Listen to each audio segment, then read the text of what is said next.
Here we shall talk about data table. Basically, there are two types of data table, the one variable data table and the two variable data table. We shall begin with the one variable data table. Imagine you have an example like this, where you have taken up a loan and you would like to know how much you would pay monthly. One of the functions in Excel that would achieve that would be the PMT function. So it's very simple. You would just say equals to PMT. And it's saying rate. So rate here, this is an annual interest rate of 4. But of course, we are looking for how much we would pay per month. So we divide that one by 12. Then NPR, that's the number of months that it will take to pay this loan. And they have been given as 36.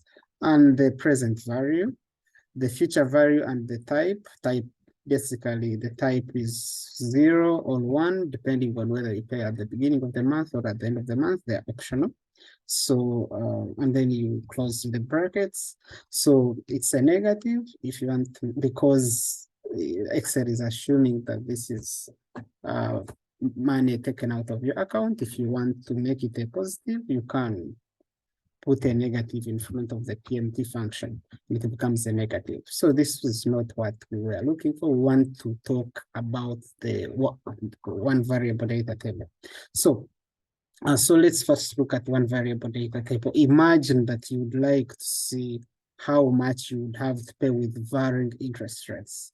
So imagine that you would like to see how much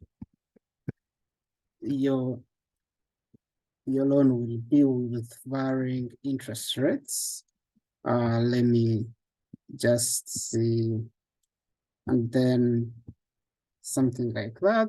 And then I would like to know how much I would have to pay with varying interest rates. So what you do after writing your interest rates, you come to cell, to this particular point in cell, then you say equals, and then you link this to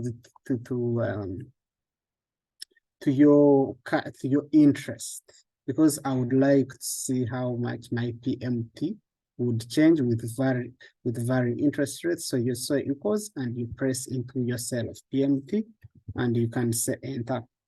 So you have linked that cell here. So after doing that, highlight these two cells, go to what if analysis. So you have to come to data. If you're at home, you have to come to data, then you come to what if analysis, and then there are three things that come: scenario manager, goal seek, and data table. So we are on data table.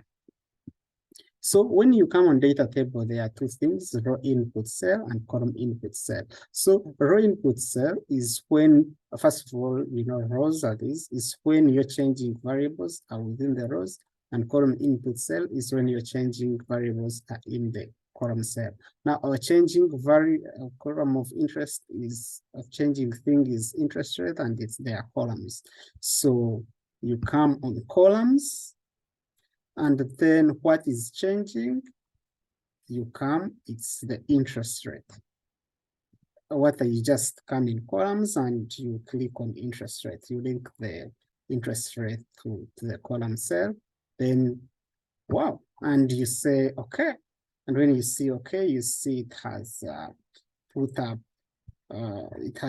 the values as the interest rate changes, and you see, of course, at 4%, it is 176 as obtained, but this clearly shows you how much you would have to pay with varying interest rates.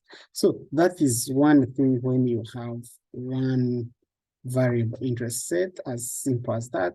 Now imagine that we want to see how much it changes with varying interest rates. But also imagine that we want to see how, imagine we are changing the loan amount also.